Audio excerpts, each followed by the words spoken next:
Follow the money. San Diego's mayor showed off a plan to spend $3 billion. Why he says it will make a difference in people's lives. It's almost as if the Republicans and the Democrats have decided to show us by example what the problem is. A Hollywood star raising awareness about what is missing from the campaign trail. His fix for the education system that may help the next generation learn how to run a country. Kind of conquered the people food truck market that we bring that to our favorite furry friends. Cheesy donuts and bacon pupcakes, tasty treats that look good enough for us to eat. The food spot on wheels, catering to man's best friend. KPBS Evening Edition starts right now.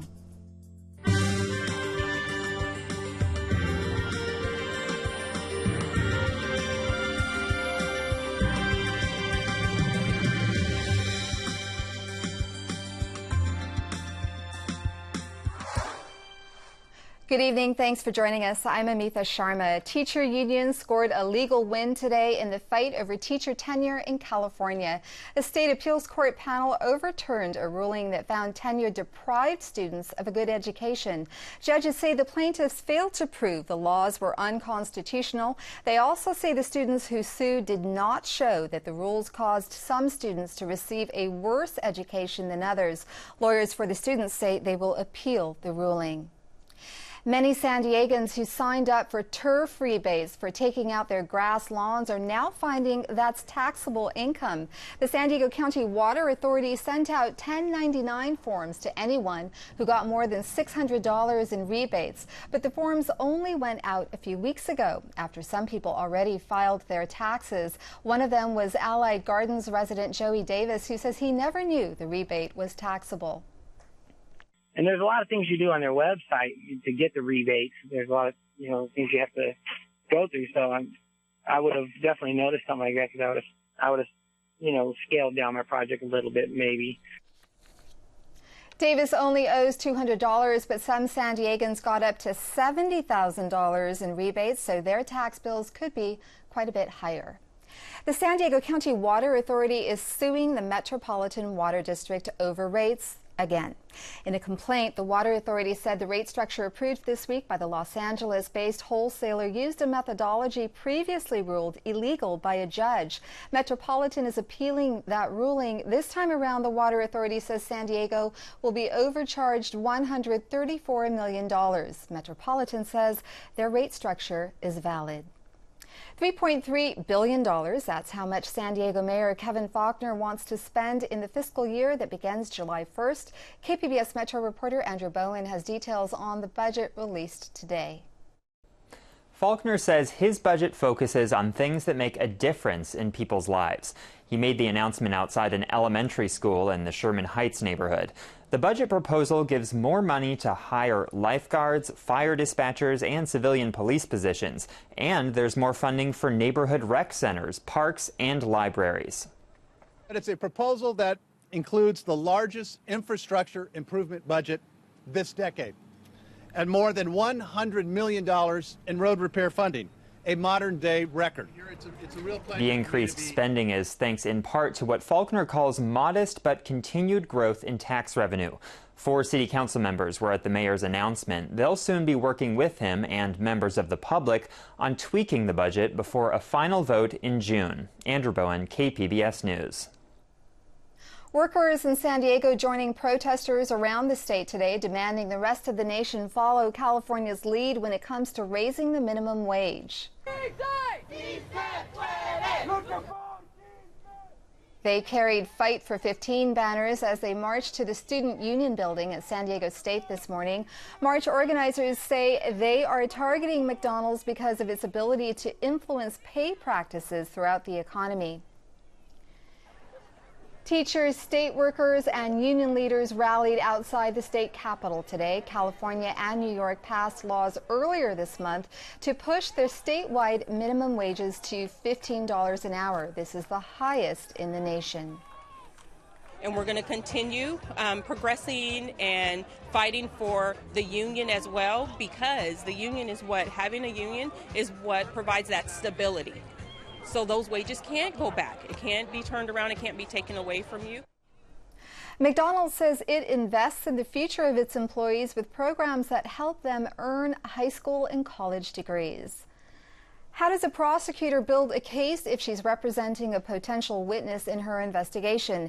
It's a question some are asking about California Attorney General Kamala Harris's criminal inquiry into how customers were left with a multi-billion-dollar bill for San Onofre nuclear power plant's closure.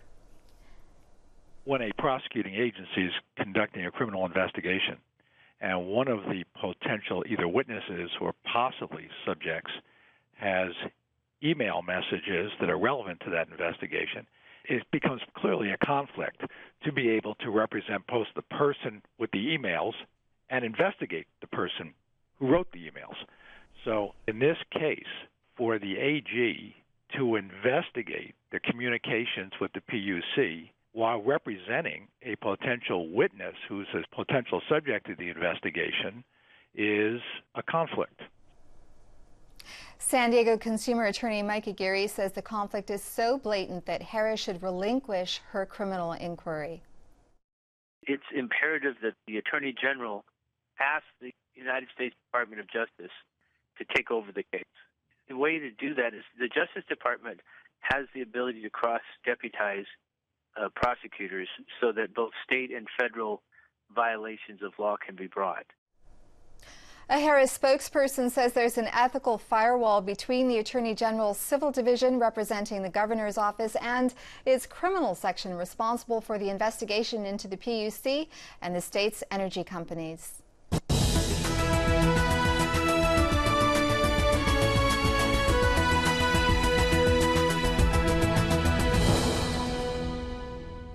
Hillary Clinton and Bernie Sanders are returning to the debate stage tonight for the first time in 5 weeks. It's a showdown that comes at a pivotal moment in their increasingly contentious fight for the Democratic presidential nomination.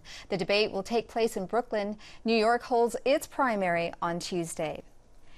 There will not be a criminal case filed against Donald Trump's campaign manager over an assault complaint filed by a reporter. Police charged Corey Lewandowski last month after determining a video recording showed him grabbing reporter Michelle Fields by the arm as she tried to ask Trump a question as he was leaving a campaign event. Prosecutors say there isn't enough evidence to convict him and the dispute could have been diffused with an apology.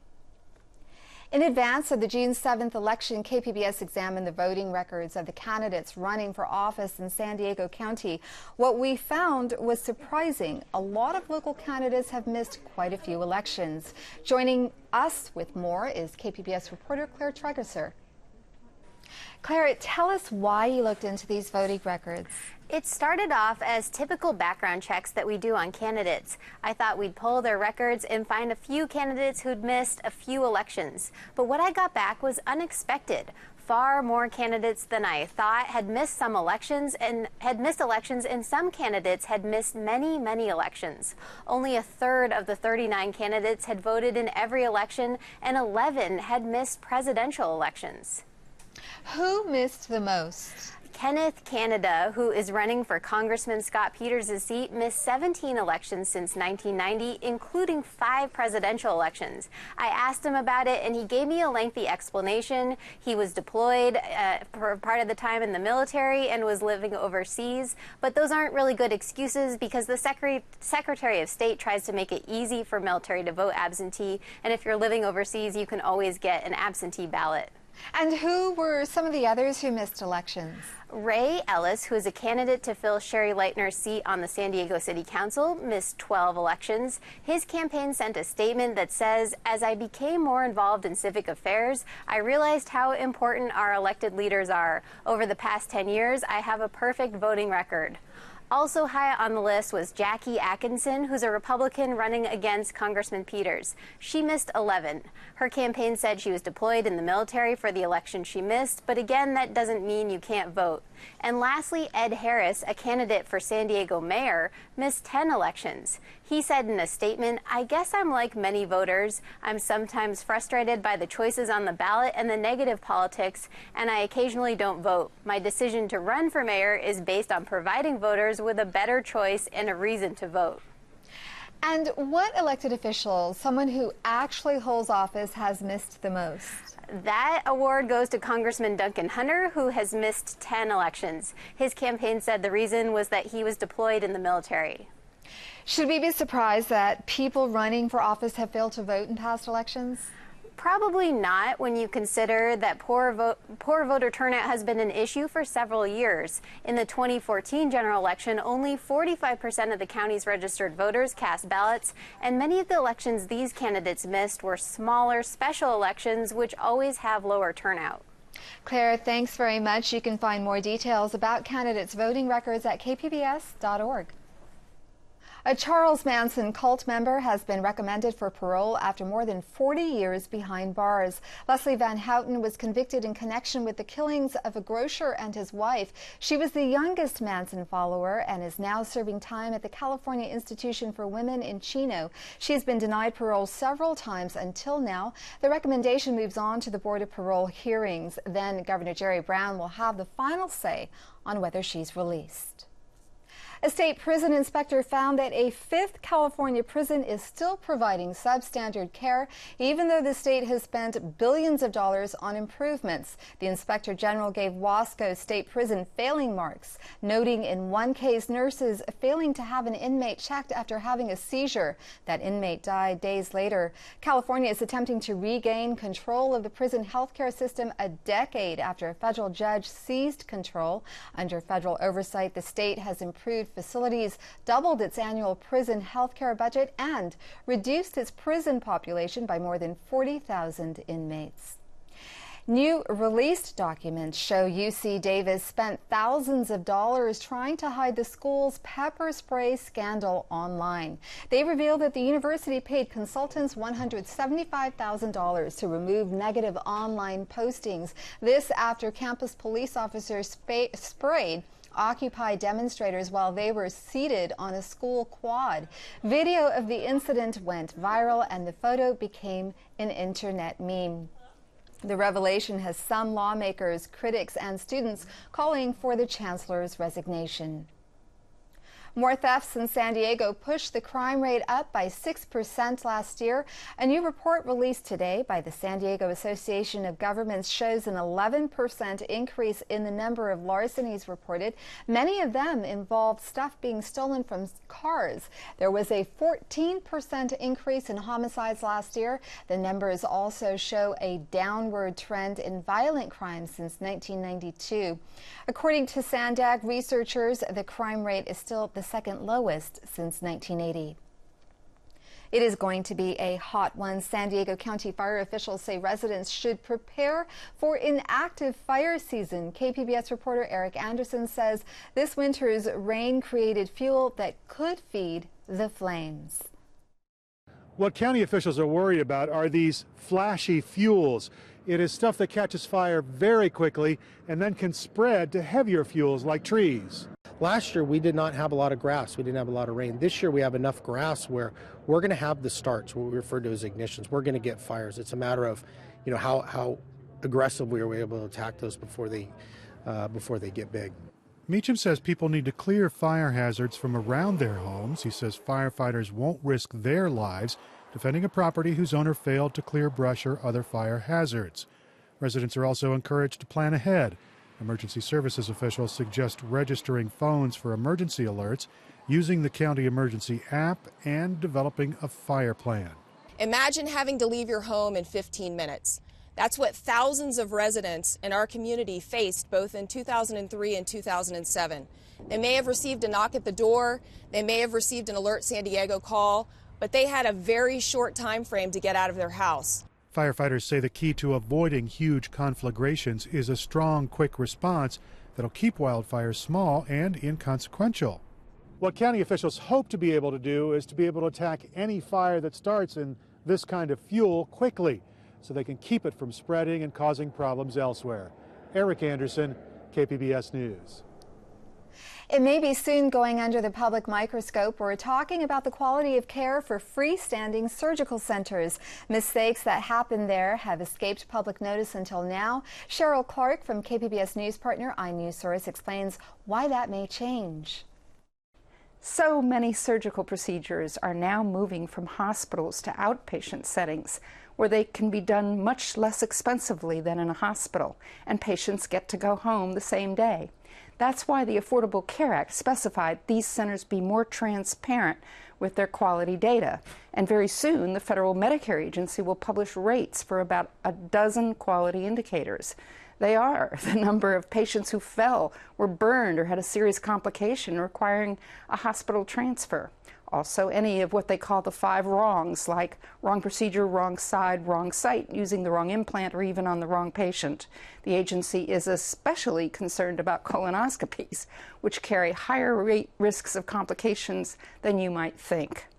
The new data will show centers that perform colonoscopies more often than necessary, and how often there's a complication so serious the patient has to be rushed to a hospital within 7 days. Importantly, Medicare is also publishing each center's volume for 6 common procedures, because you might want to avoid a place that does very few of your surgery type.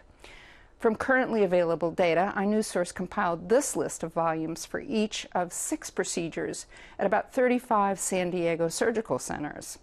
So, for example, one can see that Medicare beneficiaries who were treated at Grossmont Surgery Center received a lot of eye and gastroenterology procedures, but the center performed very few skin procedures.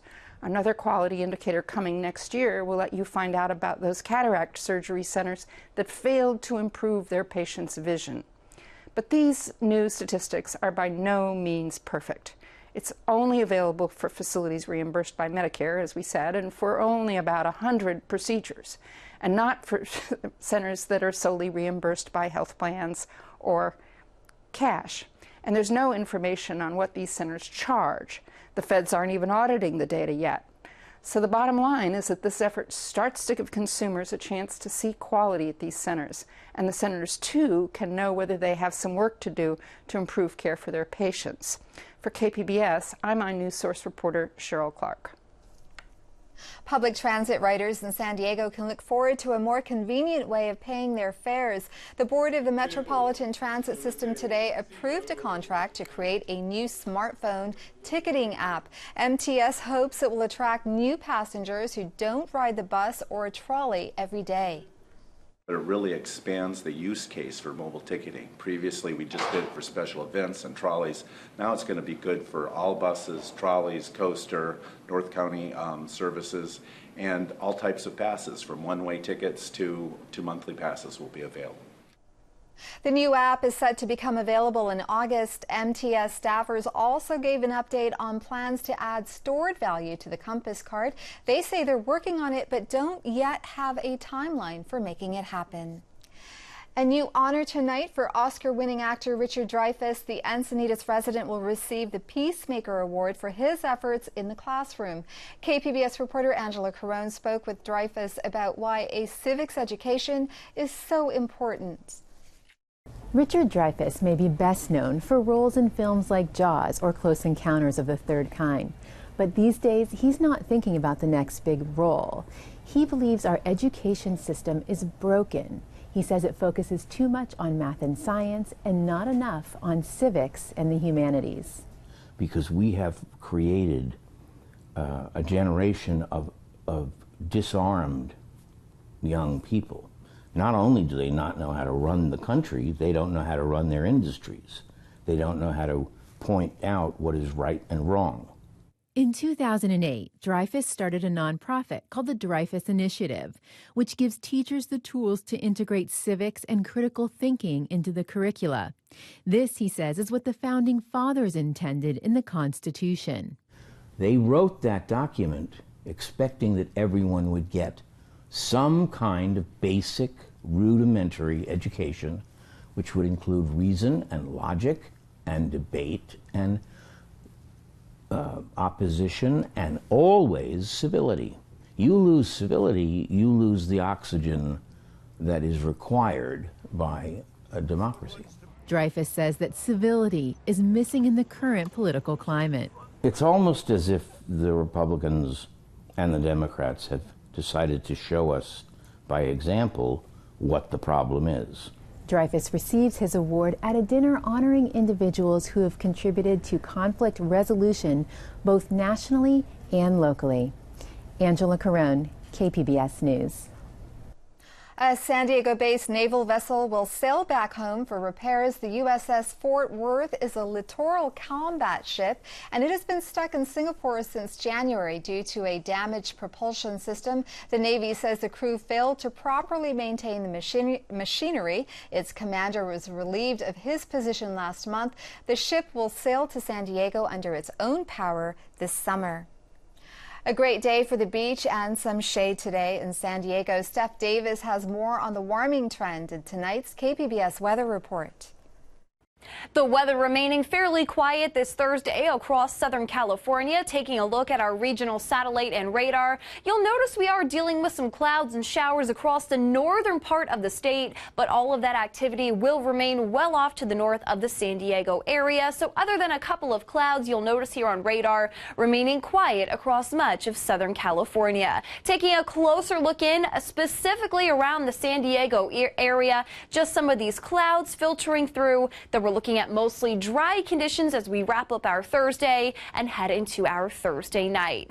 Tonight in Borrego Springs will fall to a low of 55 degrees with just a couple of patchy clouds. A quiet night in store for Mount Laguna with lows in the mid-30s. 43 in Alpine tonight, 42 in Ramona, right around 50 in Oceanside, and comfortable tonight in San Diego itself. Just some patchy clouds with your low at 59 degrees. Looking ahead to tomorrow, you'll notice all of this activity across the Four Corners area, but that is where the rain will stay across Southern California, and much of the Golden State will enjoy another quiet and dry day. Now, the exception will be some strong winds that will really pick up tomorrow and even into your Saturday across the San Diego area. So the National Weather Service has issued a high wind watch in effect throughout your Saturday. Do watch for peak gusts across the mountains and blowing and drifting sand and dust across the deserts. Here's a look at your 5-day outlook for the coast. Windy for your Friday, high 70 degrees,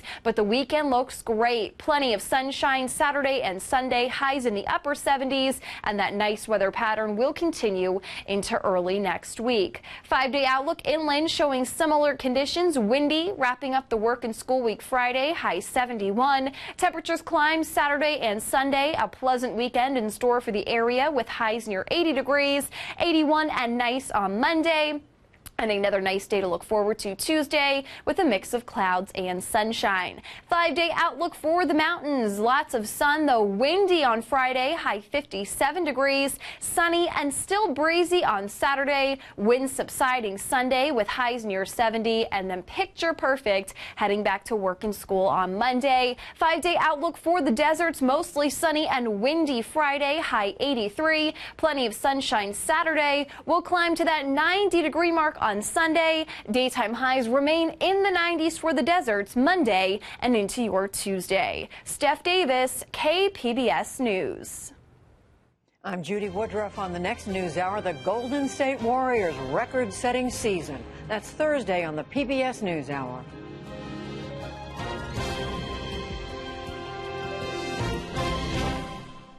Forget about gourmet grilled cheese and ramen burgers. One food truck has gone to the dogs. Associated Press reporter Emily Roseman shows us the treats that are tempting man's best friend. Air-fried chicken feet, duck neck. Not your typical food truck offerings. Then again, the clientele has quite a discerning nose. The Seattle Barkery is a food truck where the main customers often wolf down treats.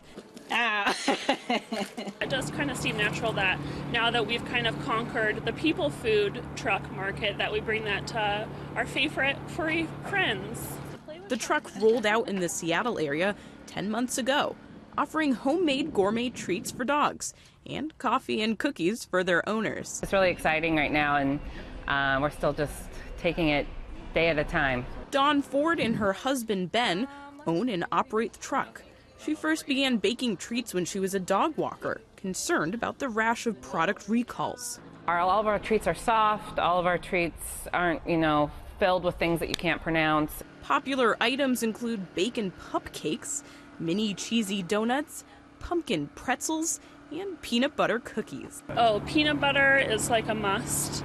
Food trucks have gone to the dogs in other parts of the country, but Ford says Seattle's dog-friendly reputation and well-established mobile eating scene make it spot on for business.